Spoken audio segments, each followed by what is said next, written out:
In the summer of 1883, a census taker rode deep into the backwoods of Johnson County, Missouri. His task was supposed to be simple: record another family, another farmstead, another number in the government's growing ledger. But what he found at a lonely property, known only as the Hensleys, would not be routine. It would be a mystery that unsettled even the hand that wrote it down. The household appeared on paper again. And again, names repeated ages duplicated the same son listed twice, the same daughter baptized twice. Parish records showed children christened under the same name and date. Family photographs revealed fathers and sons who were indistinguishable, unchanged across decades. And in one charred fragment of a sermon, a minister had scrawled words that no man of faith should have dared to write. God has no new work here. What remains today are not full stories but broken shards. Census pages struck through medical sketches hidden in hospital basements, photographs of boys who never seemed to age, and beneath the soil of an unmarked cemetery, skulls stacked in layers, each one identical to the last. This is not folklore. This is the documented erasure of a family that refused to branch, refused to age, refused to change. In whispers, the Hensleys are remembered as America's most disturbing genetic mystery. Where are you listening from tonight? Share it with me in the comments. I'd love to know. And if you want to hear more of America's forgotten horrors, subscribe to the Seventh Mark, where history never comforts. It only leaves questions. The journey into this enigma began when the census officer rode south along a neglected dirt road, one not properly maintained since the war. His notes described it as long desolate, with no signs of settlement. What awaited him at the end of that road was the Hensley homestead, marked only by a leaning fence and a lonely gatepost. It should have been a routine entry. Another family accounted for. Another record stored in the great machinery of government. But the ledger tells a different story. The Hensleys appear 3 times on the same page, each entry struck, through rewritten, corrected in darker ink. A son listed as 12 and then another son also 12. A daughter of 9 beside another again, 9. Not twins, no explanation. The duplication is jagged, uneven, as though written under pressure. In the margin, the officer left a single slanted note, "Duplicate strike." Beneath it, he added another irregular repetition. Later clerks flagged the pages with questions of their own. Why did the family appear first as 21 individuals, then as 17, and finally as 11? Why were the same names recycled over and over, as if the recorder himself could not decide who truly stood before him? What is missing is even more telling than what survives. The household schedule, normally a detailed form listing livestock acreage and productivity, is gone. A typed index prepared years later leaves a blank space where the family's name should be, its page number omitted entirely. And tucked into the back of the county census folder lies the resignation letter of that very field officer, dated August 1883. Its tone is formal, official, until one chilling sentence breaks through. The enumeration at the southern boundary is incomplete and will remain so. I will not return to that house. Historians who have handled these papers acknowledge the anomaly, but no one can explain it. Federal census copies from 1883 omit the Hensleys altogether. State agricultural reports list no farm by their name. It is as if the household was noted, then deliberately erased from existence. What lingers are fragments, the jagged lines of duplication, The indentation of the word strike pressed so hard into the page it can still be felt, and the resignation of a man whose duty was to measure, but who refused to measure further. The census was meant to measure a nation in motion, its immigrants building new lives, its freedmen carving out fragile independence, its farmers, its soldiers returned from war. It was designed to capture growth, change, transition. What it was not designed for was a household that seemed to loop endlessly upon itself. The Hensleys appeared not as a family moving forward in time, but as a family trapped within it. Children indistinguishable in age, names recycled as though their bloodline existed only as repetition. The question lingers, carried forward by the silence of the files. Why would a federal officer sworn by duty and law choose to erase an entire household rather than record what he saw? By the late 19th century, photographs were more than keepsakes. They were evidence. A daguerreotype fixed silver to glass, anchoring a moment so firmly that memory itself could not deny it. For most families in rural Missouri, these portraits marked the steady rhythm of life. Children growing faces, weathering one generation, unfolding into the next. But for the Hensleys, photographs revealed not growth, but duplication. The earliest surviving plate, dated 1871 and preserved in the Johnson County Historical Society, shows a man seated stiffly identified as John Hensley. Narrow features, hair parted straight down the middle, a posture unremarkable for the time. A second plate captured 12 years later bears the caption, Thomas, son of John. But the face staring out from the glass is not similar. It is identical. The same cheekbones, the same measured distance between the eyes, the same downturn of the mouth. The only difference is the collar of the shirt, reflecting fashion's passage rather than bloodlines. When archivists in the 1960s overlaid reproductions of the two plates, the alignment was nearly perfect. No deviation, no drift of inheritance, just replication. Neighbors recalled the family with unease. A parish ledger from St. Matthew's records the complaint of a visiting minister. The children appear as their fathers, and their fathers yet again. I asked the eldest boy's name and was told 3 at once. They looked the same. Decades later, in oral histories gathered by WPA interviewers during the 1930s, locals still referred to them only as the same-faced ones. In schoolrooms, Hensley children could not be distinguished from siblings who had supposedly graduated years before. The photographs reinforce the unease. A series of plates taken in the 1880s show family groupings posed before their farmhouse. Fathers and sons standing side by side, indistinguishable as if time refused to etch its signature upon their faces. Wrinkles, gray hairs, the slackening of skin, those small betrayals of age, were simply absent. In one group image, two figures labeled father and son were so identical that the photographer scratched arrows onto the glass marking senior and junior to avoid confusion. The strangeness lies not in deformity but in absence, the absence of difference.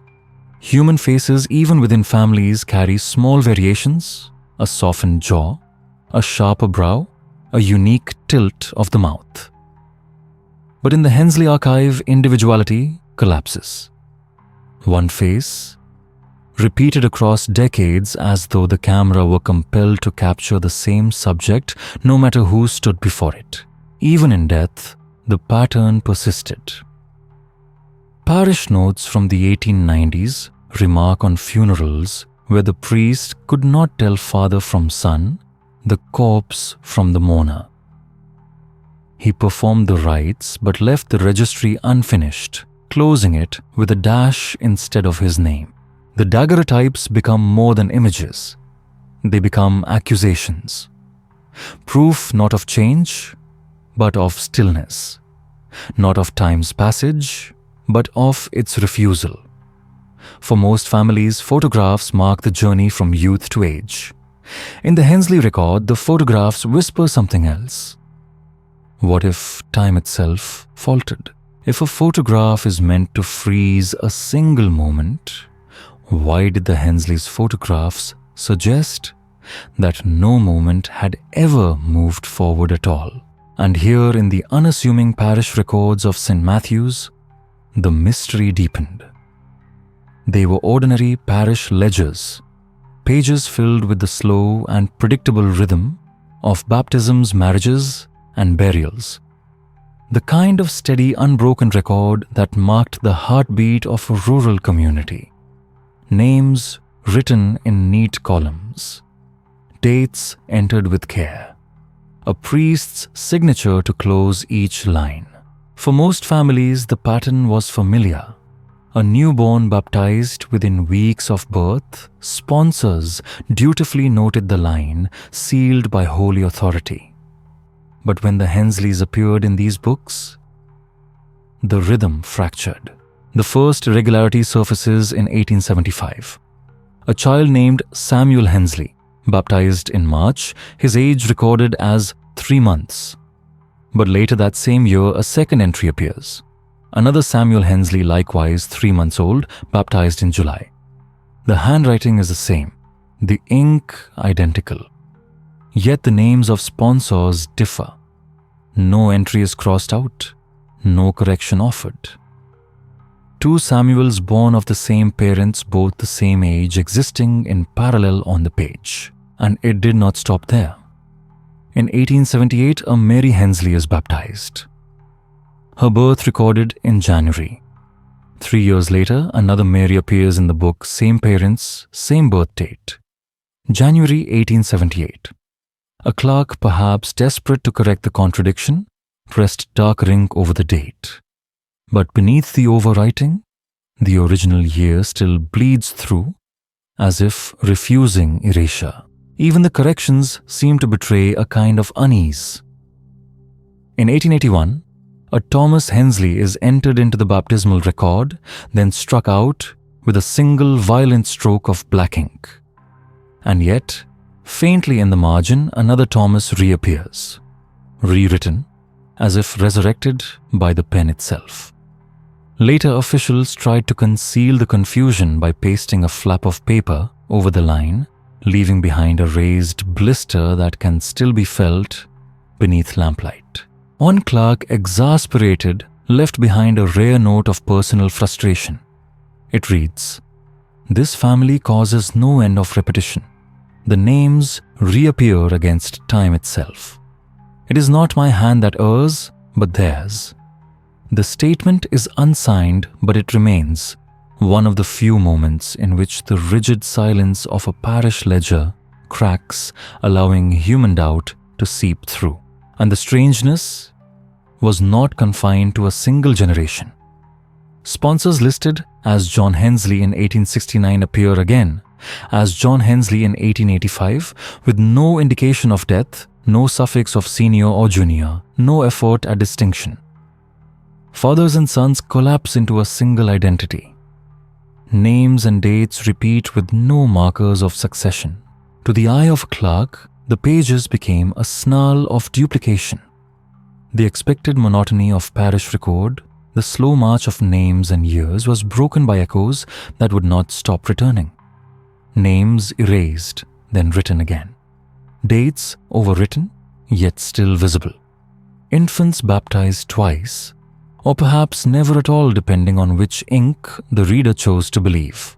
What unsettles most is not the possibility of clerical error, but the precision of it.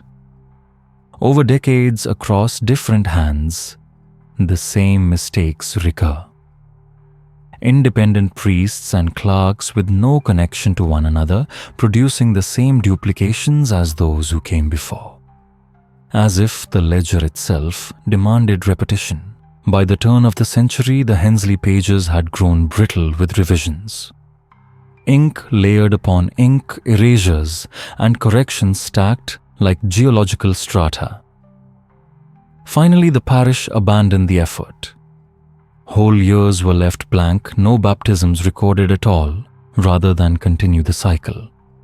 Even today, those gaps remain silent pages where the parish chose not to acknowledge the family at all.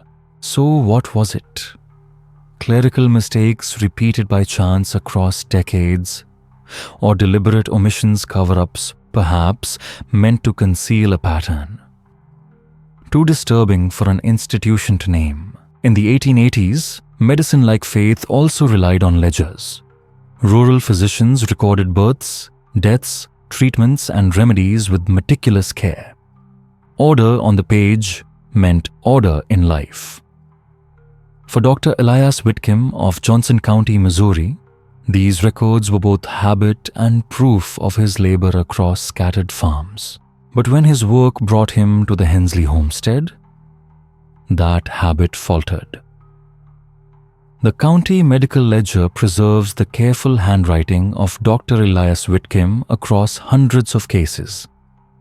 Each entry follows the same steady formula: name, date, condition, remedy, signed off with his initials EW in neat cursive. It is a rhythm of order, proof of a physician's duty carried out. But in the spring of 1883, that rhythm broke. A birth was recorded at the Hensley farmstead. The line lists the mother's name, Sarah Hensley. The date of delivery. The column for condition, left waiting. And then, nothing. The signature line is blank, a faint trace of ink where a pen touched, then blotted out. As though the record itself resisted completion. This absence was not a single accident. Over the next decade at least, 4 more Hensley births appear in the ledger, all attributed to Dr. Whitcomb. Each begins normally, details entered columns filled, but always ends in silence. On 2 occasions, the ink trails off, midward, the pen lifted before closing the line. In one case from 1887, even the baby's sex is left unrecorded, an omission so rare for the era that it reads almost like refusal. The silence reaches beyond the public ledgers. Among Whitcomb's personal papers, preserved after his death in 1904, lies a small diary. Most pages are mundane weather notes, travel routes, reminders of debts owed. But one page dated April 1885 contains a single phrase written larger than the rest, underlined twice, unnatural symmetry of skull. No name, no age, no condition, only that. Now pause for a moment and imagine what would compel a physician accustomed to stillbirths, deformities, and the uncorrectable cruelties of frontier medicine to leave blank lines rather than affix his name. A doctor's signature was more than formality. It was a guarantee, an attestation that life had begun under his watch. To withhold it was to deny that life's recognition altogether.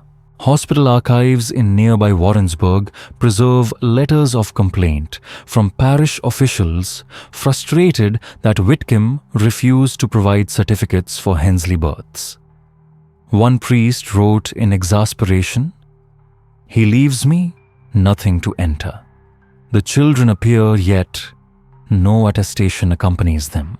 Without medical signatures, baptism records themselves floated unanchored, duplicating inconsistently from year to year. Colleagues later hinted at Whitcomb's unease. A fellow practitioner in a sworn affidavit, decades later, recalled asking him about the family. Whitcomb, he said, only shook his head. Once he muttered, "The children are difficult to distinguish. I will not put my name upon them." And so absence became testimony. Where hundreds of families in Johnson County are neatly recorded, the Hensleys remain only in half lines, incomplete notations, erased signatures. Their history is not written in what was affirmed, but in what professionals refused to confirm. Why would a physician trained to document compelled by law to sign choose instead to erase his own work? The mystery extends into the county courthouses, the backbone of legal identity in 19th century Missouri. Marriage licenses, probate filings, land deeds. These were the chains that bound families together in the eyes of the state. For most rural households, the pattern is clear. A wedding license, children born after, land passing from one surname into another. A lineage mapped cleanly across decades. But for the Hensleys, that chain is broken. Across 3 generations, births are recorded. Yet, not a single legal marriage appears. A careful search through Johnson County's marriage ledgers between 1860 and 1900 reveals hundreds of licenses issued to farm families. Surnames intertwine, weaving bonds of kinship across the county. But never once is the name Hensley bound to an outsider. No certificate, no union, no ties to neighboring households. The Hensleys exist in isolation, a surname looping endlessly back upon itself. And yet, the baptismal logs tell a different story. Page after page, child after child. Their mothers were Hensleys. Their fathers, when mentioned at all, were also Hensleys. More often, they weren't mentioned whatsoever. The effect is something genealogists call a collapse of lineage. Instead of branching outward into a wide web of kinship, the Hensley family tree folds inward on itself, circles upon circles, the same names repeating like echoes trapped in stone. Probate court filings deepen the strangeness. In most families, estates are divided among multiple heirs' daughters who marry out sons who carry the name forward. Kin scattered into neighboring counties. But in the Hensley case, the same names return again and again. Estates left to John Hensley then, years later to Thomas Hensley, but with no sign of generational distance. The court clerks, desperate for clarity, scribbled guesses in the margins, assumed son or possibly nephew. Yet the corrections only spiraled into more confusion. Later documents ignored the distinctions altogether. Everyone was simply Hensley. Without marriage records, the lines blurred. A man could be listed as brother in one document, father in another, uncle in a third. To trace the Hensleys through official record is to walk a circle that never widens, only repeats. Historians who later reviewed the archives called it closed system data. No intermarriage, no dilution of name or blood, land never leaving the surname. Sometimes parcels were sold on paper within the family, sometimes transferred quietly without deed at all. Even neighbors whispered the same refrain, the Hensleys keep, to their own. But what did that mean?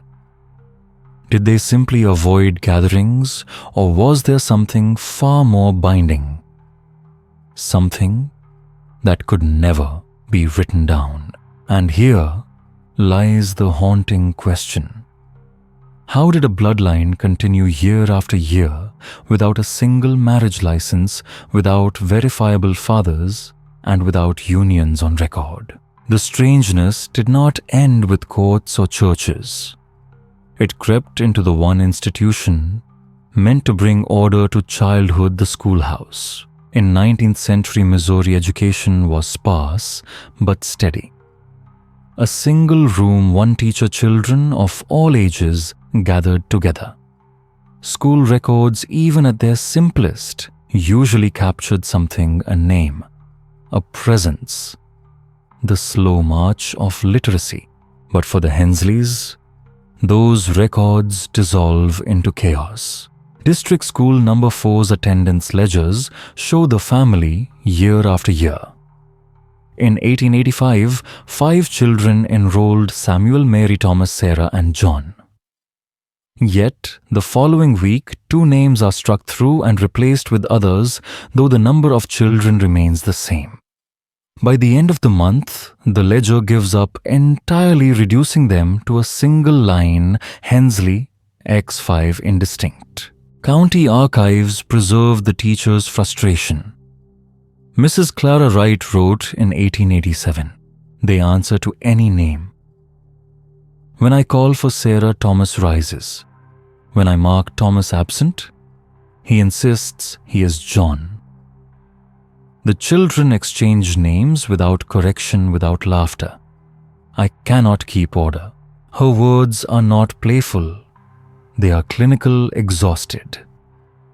This is not the chaos of mischief, it is the dissolution of individuality itself. Another teacher in 1891 recorded Hensley, children interchangeable, appearance close, behavior mirrored, cannot distinguish eldest from youngest, marked present in aggregate, no individuals, just a collective presence. And here the question turns back to you.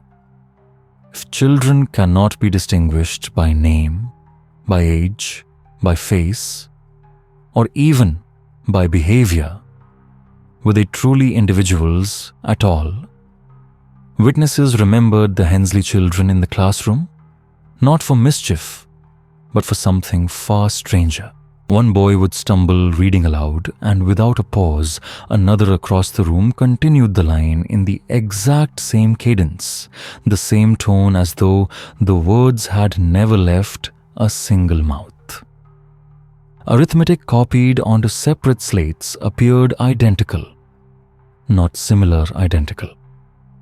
A surviving slate preserved in the County Museum, marked by 2 different Hensley children, shows handwriting so indistinguishable it is impossible to tell which hand wrote which. Discipline only deepened the mystery. A teacher accused one child of whispering, and 3 others stood up together, repeating the same words, claiming the same blame, until the class itself unraveled. In detention logs, they are not listed as Sarah Thomas or John, only Hensley said. Think about that. A school system meant to divide, categorize, and measure had no choice but to surrender, reducing the children to a collective mark on paper. By the 1890s, some Hensleys were refused enrollment altogether. A superintendent's report from 1894 condemned families whose records are indistinguishable, producing duplication within registers. He did not write the surname, but everyone understood. Their erasure in schools mirrored the erasures already present in census and church ledgers.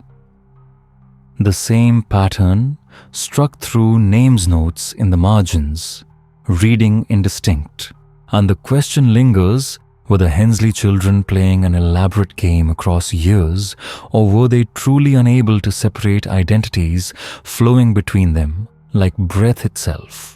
Medicine of the 19th century did not shy away from anomaly. Doctors prided themselves on cataloging the strange. They preserved malformed organs in glass. They published case studies in journals. They chased fame by uncovering the unusual.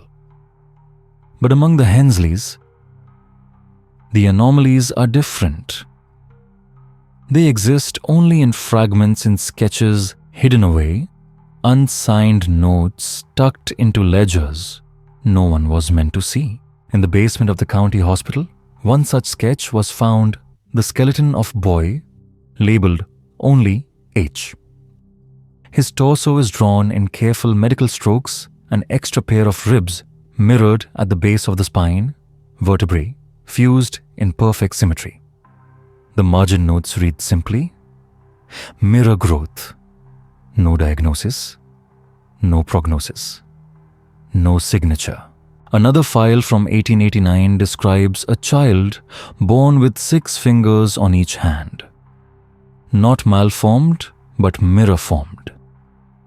The central finger duplicated, balanced with unsettling precision.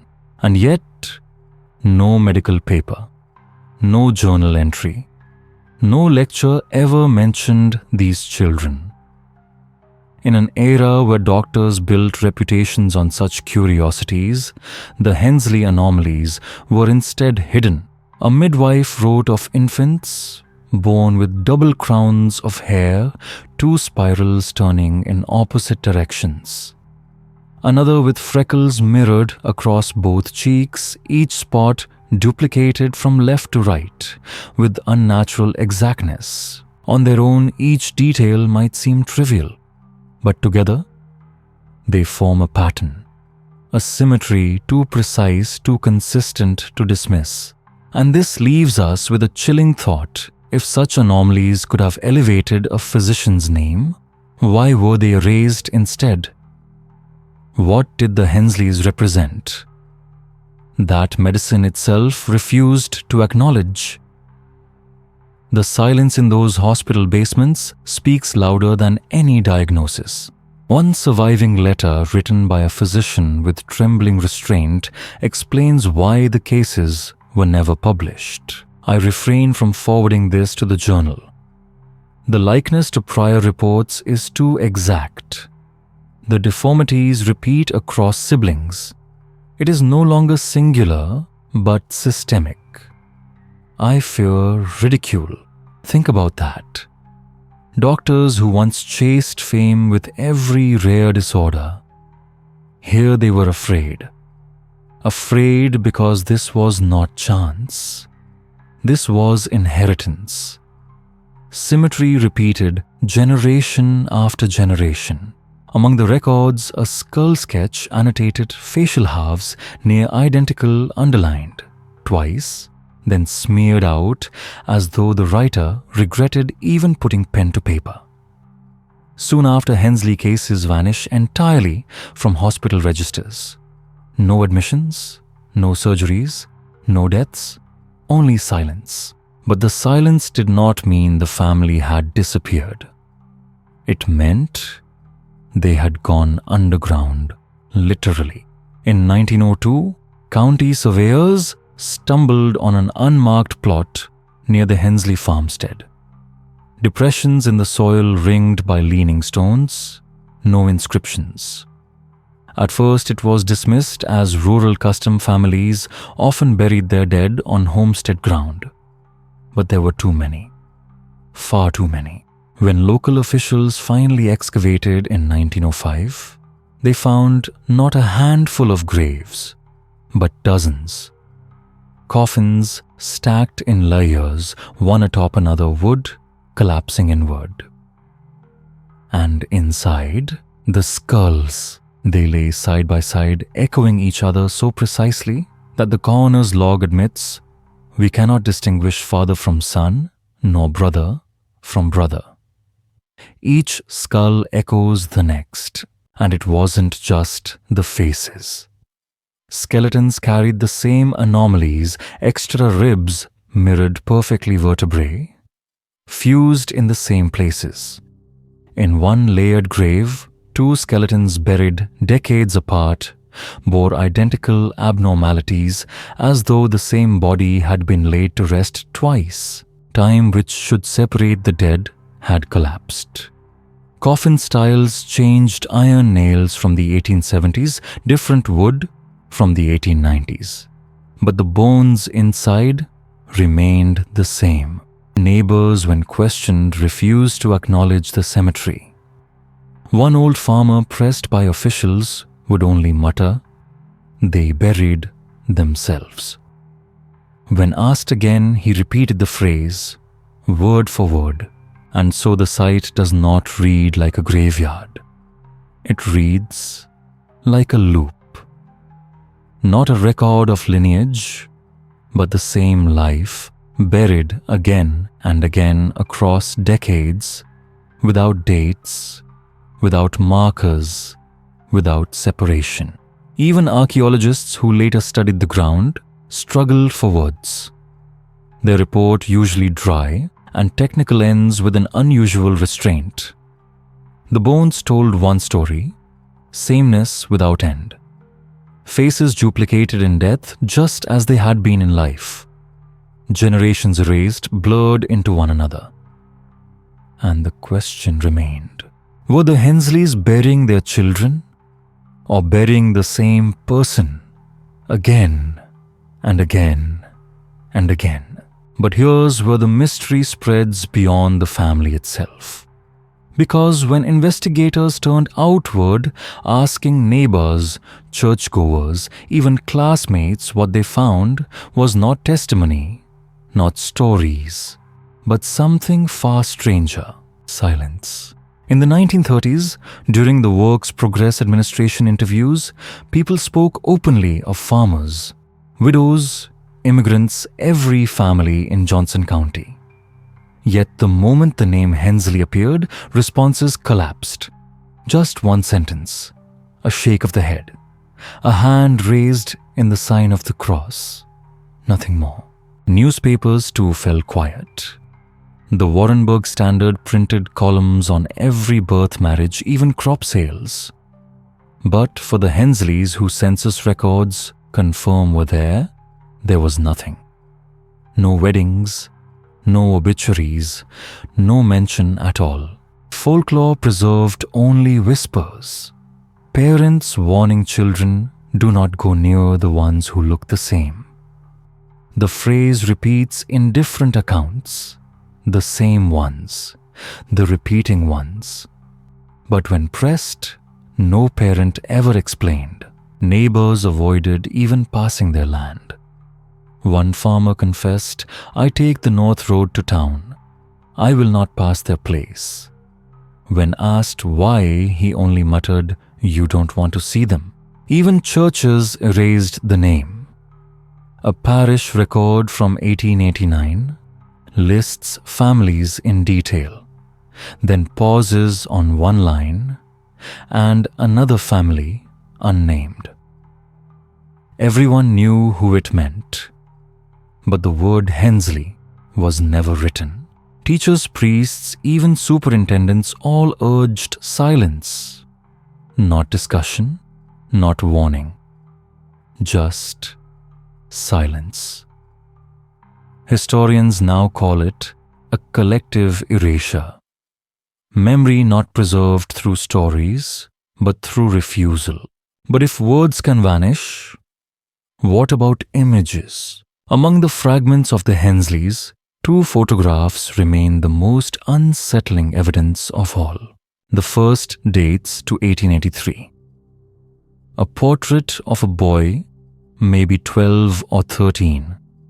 His hair cut blunt across the brow, his gaze distant, his clothes patched and plain. In the margin scratched into the glass plate is a single word, Hensley. The second photograph was taken almost 20 years later, in 1901. And yet, it shows the same boy, not a grown man, not a younger relative, the same haircut, the same gaze, the same child unchanged as if time had passed the world by, but spared him. The second photograph surfaced decades later, dated 1901, taken by a different photographer in a different studio. Yet, the boy was the same, not just similar. Not a cousin, not even a younger relative who happened to inherit a resemblance.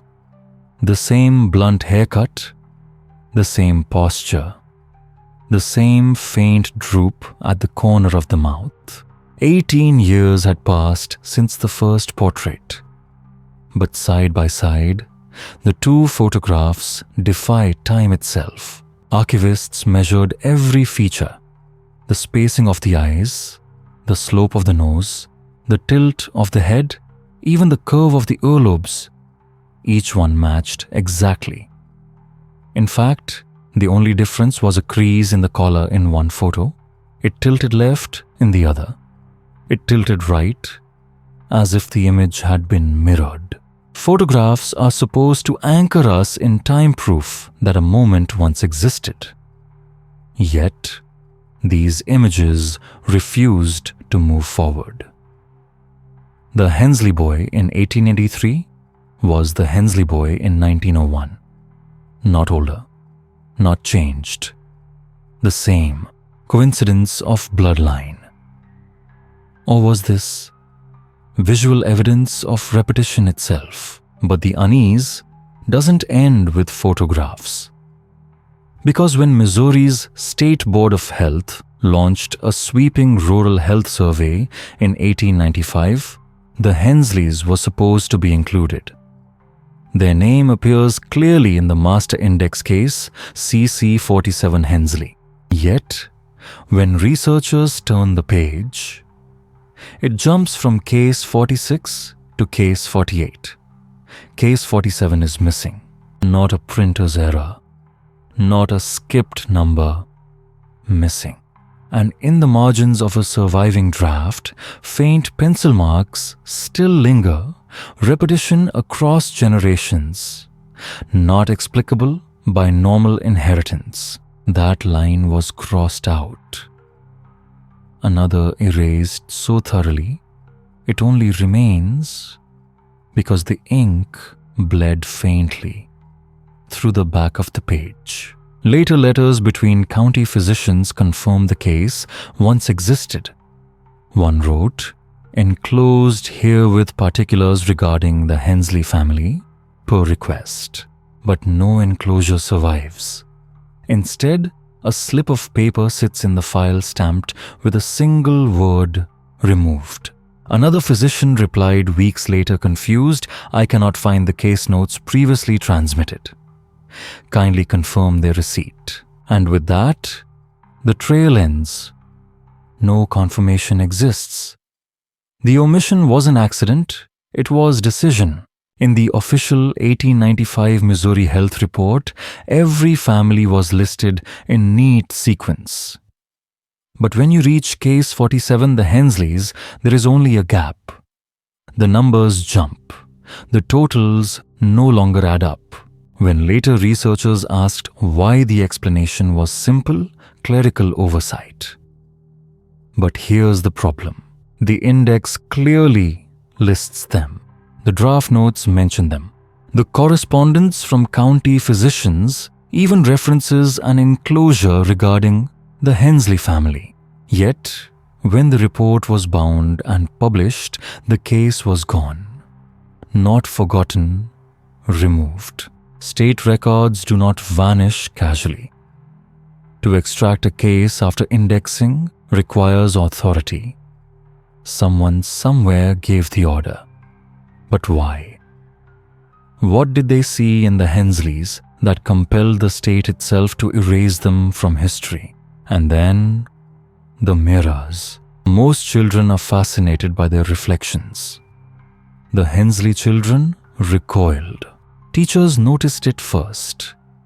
In 1892, when a new mirror was hung near the blackboard, the Hensley children shifted their desks until the glass could not catch them.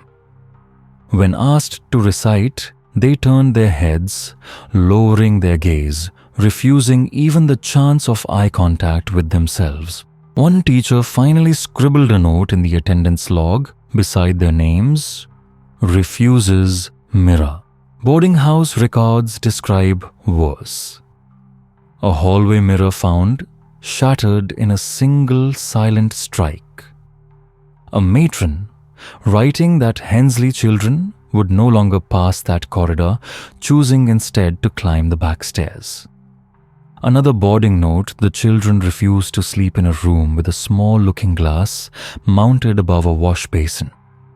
When the matron tried to take it down herself, she discovered the mirror had already been turned to face the wall. The children explained in a whisper, "We cannot look twice." The phrase returns again and again, the same twice the repeating ones. Not vanity, not childish superstition, but a fear of seeing too much. Even ponds and still water weren't safe. Neighbors said the Hensley children scattered pebbles into farm ponds, breaking the surface before a reflection could form.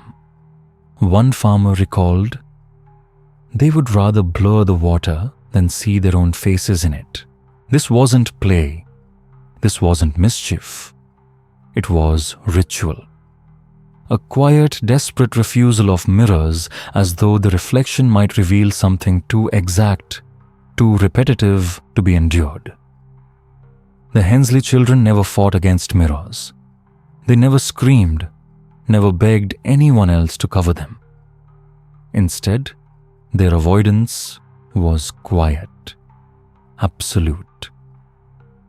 They simply turned the glass to the wall-draped coats over the surface or walked another way. It wasn't a hatred of mirrors.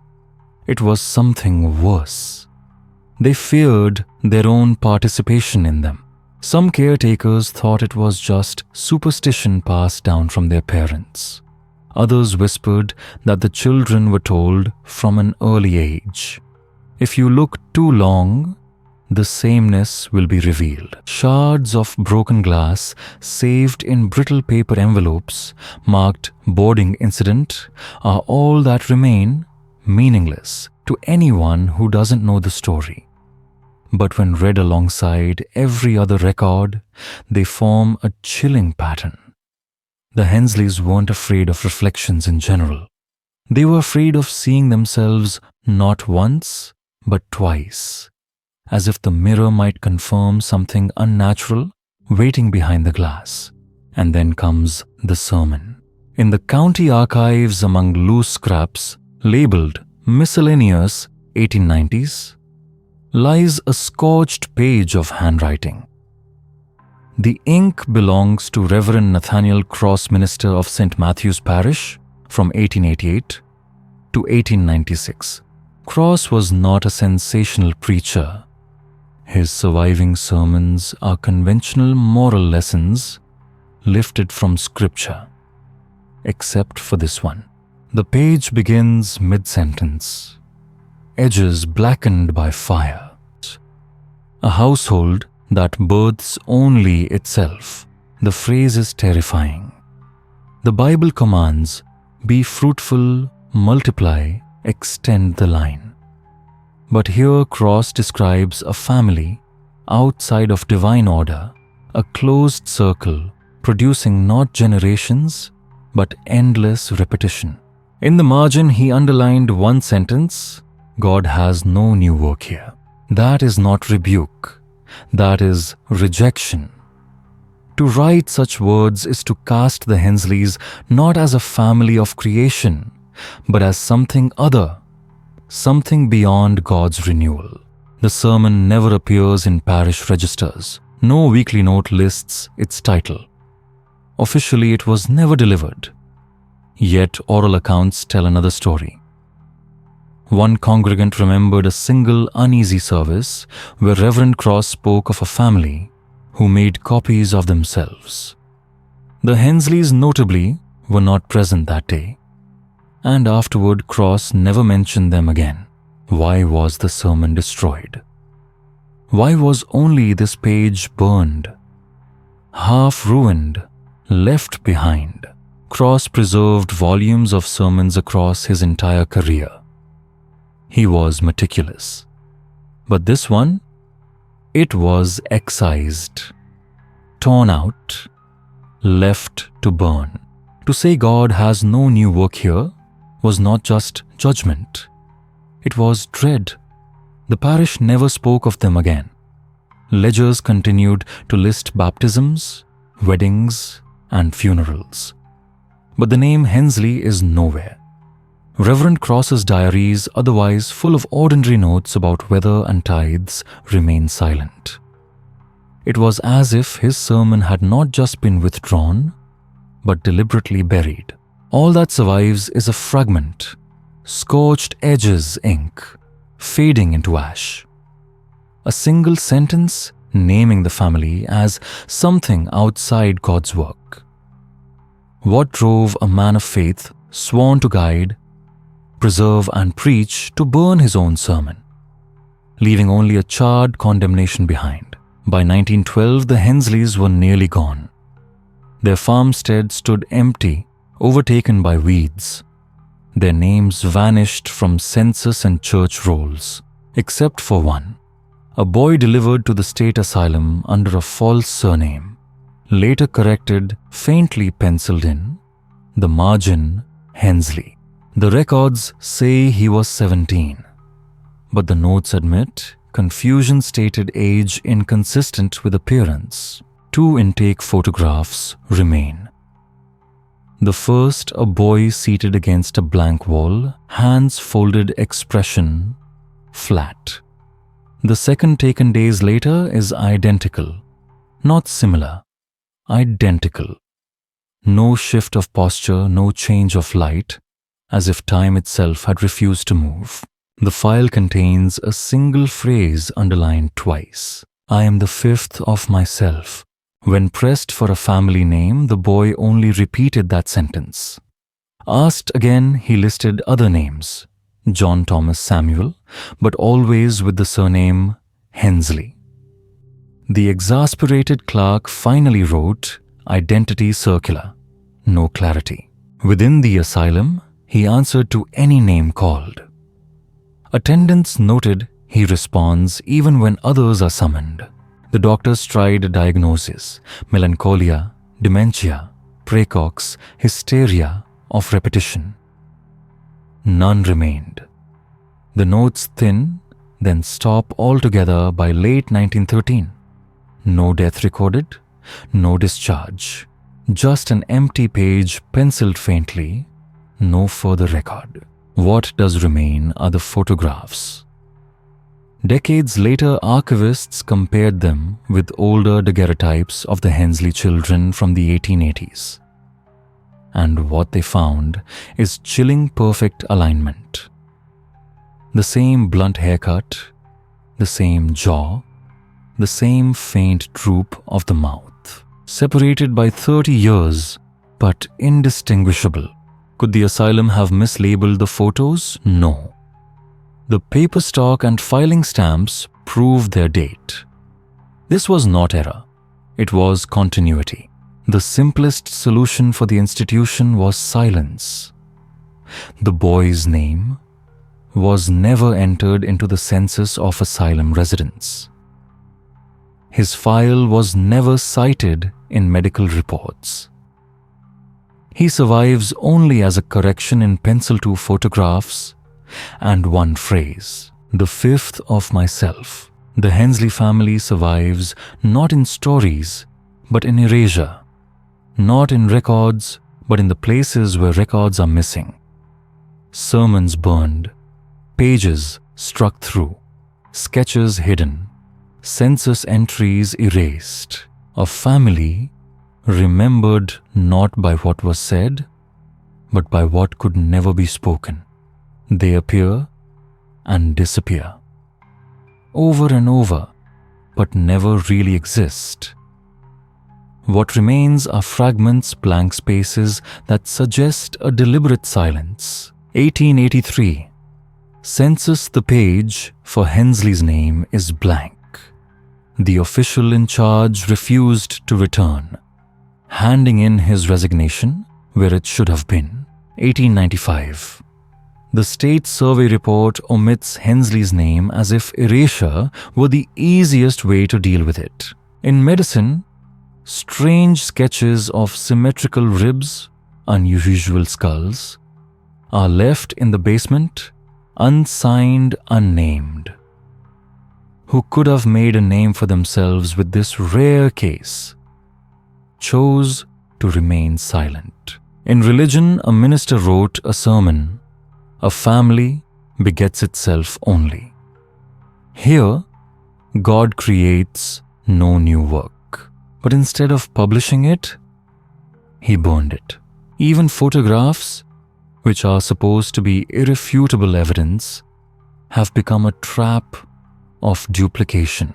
Hensley photographs taken in 1883, 1901, 1912, when placed one on top of the other, match perfectly. No changes, no traces of time. What we have today are broken mirror fragments in the inn, excavated remains with identical skulls, inheritance records revolving in the names of father, son, brother, sibling without distinction, and the rumors that neighbors insist on keeping silent, turning the name Hensley into a warning. It is the places that should have been remembered that have been erased. It is the people who should have spoken up who have chosen to remain silent. So the history of this family is not a record, but a blank, a loop in blood and silence. The census official resigns. The doctor leaves his signature blank. The pastor burns his sermon. The people keep their mouths shut. All see, then turn away. The last descendant leaves 2 photos and a single sentence. I am the 5th of myself. No death records, no burials, only disappearance. A family erased not by soil, but by the silence of history. But the question still echoes. If a family can be erased in this way, how many others have also disappeared, leaving only blank spaces in records' torn pages? Names never to be mentioned again. This is the 7th mark. If you want to continue to delve deeper into the untold mysteries, click subscribe and let me know in the comments. Where are you hearing this story from right now?